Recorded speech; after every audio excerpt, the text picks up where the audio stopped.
en travaux préliminaires de renouvellement de voies et ballast sur une zone allant de Perpignan à Sals-le-Château, RFF nous a mandaté pour l'exécution de travaux d'étanchéité sur le viaduc de la Glie.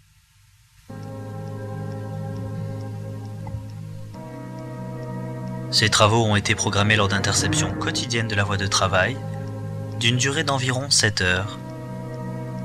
Ce laps de temps ne nous permettant de traiter qu'une longueur donnée chaque jour, il a fallu recourir à des travaux préparatoires en amont de la réalisation de l'étanchéité des ouvrages. Tout d'abord, un remplacement des longs rails soudés par des rails mannequins de 12 mètres, nous facilitant ainsi le découpage des zones d'action quotidiennes.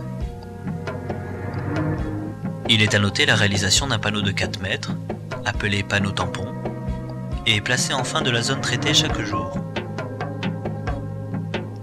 Celui-ci permettant de nous raccorder sur l'étanchéité réalisée la veille. Un préabaissement de la voie est effectué, afin de gagner sur le temps de dégarnissage lors des interceptions quotidiennes. Enfin, la réalisation au niveau de chaque arche d'un carottage du tablier de la Glie pour l'évacuation des eaux collectées.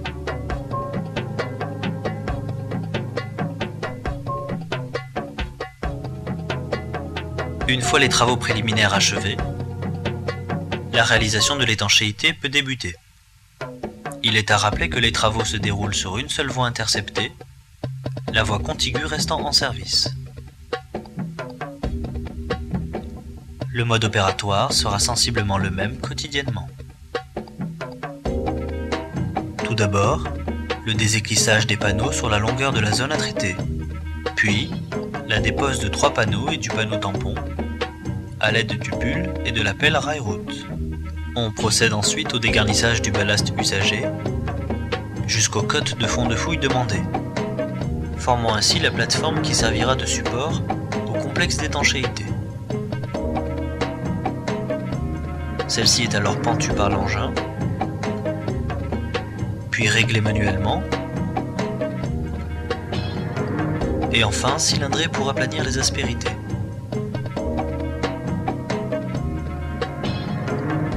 On achemine ensuite les sacs d'asparoc, stockés en extrémité d'ouvrage, sur la zone traitée.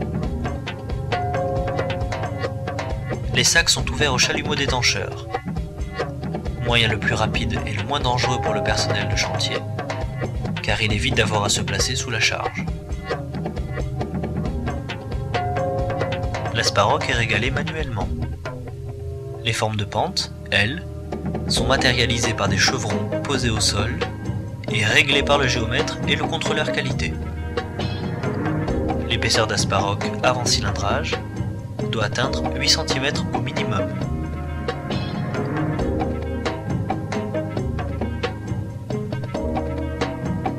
Une fois cette opération terminée, un cilindrage de l'ensemble est réalisé, ce qui permet une agglomération de l'asparoc, le rendant compact et étanche. Cette couche doit avoir une épaisseur de 5 cm au minimum. Des tuyaux PVC sont alors scellés au niveau des carottages effectués préalablement. Une platine d'exutoire d'eau pluviale est raccordée au PVC et une grille d'exutoire viendra compléter le système ultérieurement. La chape bitumée est alors déroulée sur les parties horizontales, puis collée sur le support en asparoc et soigneusement raccordée aux exutoires d'eau pluviale.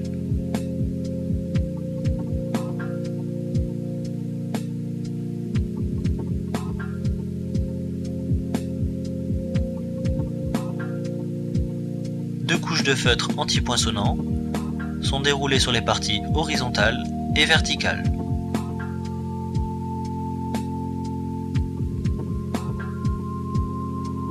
Enfin, une bande métallique porte-solin est posée en tête du complexe d'étanchéité, afin d'éviter une infiltration des eaux ruisselantes entre le complexe d'étanchéité et les murs tympans.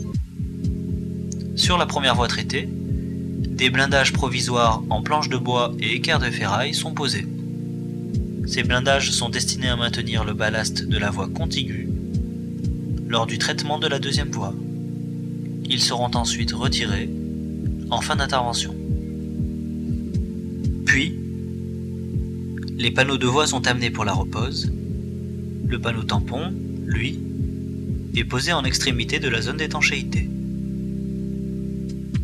Le train de ballast peut alors s'avancer sur la zone et le déchargement des ballastières commence.